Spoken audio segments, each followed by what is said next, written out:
18ஆம் படி கருப்பசாமி துணை. என் தங்கப்பிள்ளையே, உன்னிடம் இந்த கருப்பசாமி ஒரு ரகசியம் சொல்வதற்காக தான் நீண்ட நேரமாக காத்து கொண்டிருக்கிறேன்.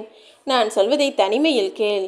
யாரிடமும் சொல்லாமல் உன் வாழ்க்கையில் நான் இப்போது சரி செய்ய வேண்டும் என சொல்கிற விஷயங்களை சரி செய்துவிடு. கூடிய விரைவில் உன் வாழ்வில் ஒரு மிகப்பெரிய அதிசயம் நடக்கத்தான் போகிறது.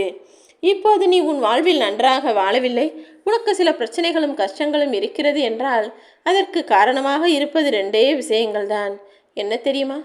உன் வாழ்க்கையில் நீ பெறும் தோல்விகளுக்கும் உன்னுடைய கஷ்டங்களுக்கும் காரணமான அந்த விஷயம் நீ யோசிக்காமல் எதையும் அவசரப்பட்டு செய்துவிடுவது ஒன்று, இன்னொன்று நல்ல விஷயங்களை யோசித்த பிறகும் செய்யாமல் இருப்பது. நான் பலமுறை உனக்கு சொல்கிறேன், எந்த விஷயத்தையும் ஒரு முறை சில நிமிடம் யோசித்தால்தான் அது யோசனை.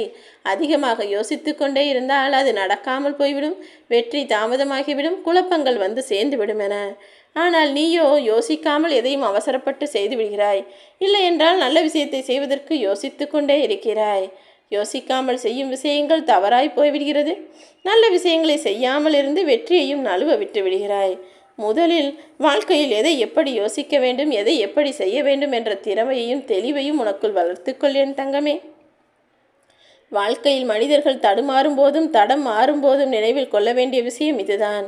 இது எல்லாமே சரியாகிவிடும், இது எல்லாமே சில காலம்தான், எதுவும் இங்கு நிரந்தரம் இல்லை என்பதை உன் மனதிற்குள் ஆழமாக பதிய வைத்துக்கொள். நீ தடுமாற நினைத்தாலும் சரி, தடமாறி போக நினைத்தாலும் சரி, இந்த கருப்பசாமி நான் உன்னை விட்டு வைக்க மாட்டேன். நிச்சயமாய் உன்னை நல்வழிப்படுத்தி உன் வாழ்வில் எல்லா விஷயங்களையும் சரியாக நடத்தி கொடுப்பேன் என் தங்கமே. வாழ்க்கை எதுவென்று யாராலும் புரிந்து கொள்ள முடியாதது என்னவோ உண்மைதான். ஏனெனில் உன் வாழ்க்கை உன் கையில் இல்லைதானே. அடுத்த நொடி என்ன நடக்கும் என்பதை இங்கு எந்த மனிதராலும் சொல்ல முடியாது. மேலே உயரத்தில் தென்னை மரத்திலிருந்து விழுந்தவனும் உயிர் பிழைத்து சந்தோஷமாக நீண்ட வருடம் வாழுவான். ஆனால் சாதாரணமாக கட்டிலில் படுத்திருந்து கீழே உருண்டு விழுந்தவர், அடிபடாத இடத்தில் அடிபட்டு இறந்து போனவர்களும் எத்தனையோ பேர் இருக்கும் இந்த காலகட்டத்தில் மனிதர்களுடைய வாழ்க்கையிலும் எதில் ஆபத்து, எது எப்போது நடக்கும் என்ற விஷயமும் யார் கையிலும் யாரிடமும் சொல்லப்படாத விஷயங்கள் எல்லாவற்றையும் இந்த அறிந்த கருப்பசாமி, உன்னை காக்கும் கடவுளாக இருக்கும் இந்த கருப்பசாமி நான் சொல்கிறேன். நீ உன் வாழ்வில் ஜெயிக்கத்தான் போகிறாய். உன் வாழ்க்கையை நீ சந்தோஷமாக வாழ்வதற்கேற்ற அதிசயங்களையும் நான் நடத்தத்தான் போகிறேன் என் தங்கமே. 1000 பேர் வந்து உனக்கு உதவினாலும் நீதான் அந்த உதவியை சரியாக மாற்றிக்கொண்டு உன் வாழ்வில் வெற்றி பெறுவதற்காக உழைக்க வேண்டும். ஏனெனில் அடுத்தவர்கள் வாயால் பேசுவதும் அடுத்தவர்கள் செய்யும் செயலும் உனக்கு வெற்றியை தந்துவிடாது. நீ உழைத்தால் மட்டும்தான் உன்னால் ஜெயிக்க முடியும். நீ எப்போதும் உழைக்கக்கூடிய, கஷ்டத்தை அனுபவிக்கக்கூடிய ஆளாகத்தான் இருந்திருக்கிறாய். ஆனால் இன்னும் எந்த மாற்றமும் முன்னேற்றமும் வரவில்லை என்பதுதானே உனது வருத்தம். உன் வருத்தத்தை போக்கி உனக்கான வசந்தத்தை இந்த கருப்பசாமி நான் தருகிறேன். முதலில் எவ்வளவோ விஷயங்கள் உன் வாழ்வில் நல்லதை விட கெட்டது நிறைய நடந்துவிட்டது. அதை மறந்து அதை செய்தவர்களை மன்னித்து கடந்து வந்துவிடு. நீ மறப்பதென்பது உனக்கு நீயே கொடுக்கக்கூடிய பரிசு.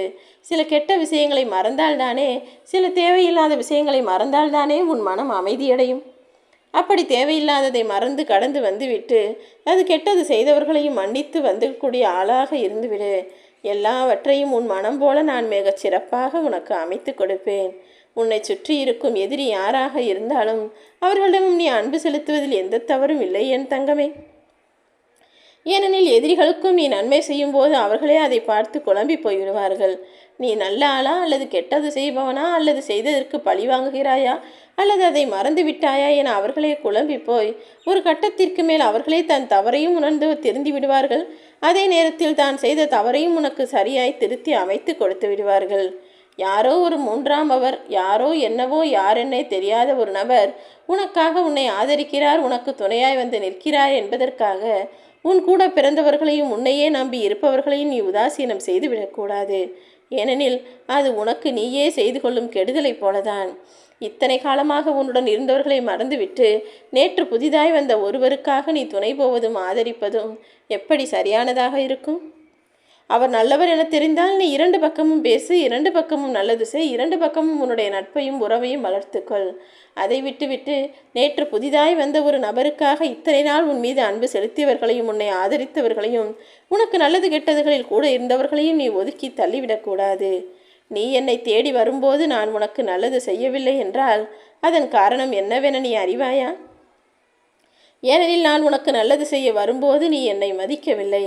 இந்த கருப்பசாமி உன்னை காப்பாற்ற வந்திருக்கிறேன் என்பதை அறியாமல் நீ என்னை கடந்து போய் விட்டதால் தான் பல தவறுகளில் மாட்டிக்கொண்டு இப்போது முழித்து கொண்டிருக்கிறாய். கவலை கொள்ளாதே. எப்படி இருந்தாலும் நான் உன்னை காப்பாற்றி விடுவேன். எப்போதும் உன் வாழ்க்கையை நினைத்து சலிப்போ வெறுப்போ கொள்ளாமல் இருப்பதை வைத்துக்கொண்டு மனநிறைவோடு வாழ ஆரம்பி. வாழ்க்கையில் உண்மையான ஆபத்து மனிதன் செத்துப்போவதோ மரணமோ கிடையாது. ஒரு தீய வாழ்க்கையை வாழ்வதுதான் ஆபத்து. நீ எக்காலத்திலும் தீய வழியிலோ தவறான வழியிலோ அடுத்தவர்களுக்கு கெடுதல் செய்யவோ நினைக்காமல் நேர்மையான நியாயமான விஷயங்களை நல்ல முறையில் செய்ய பழகு. நல்லதே நடக்கும்.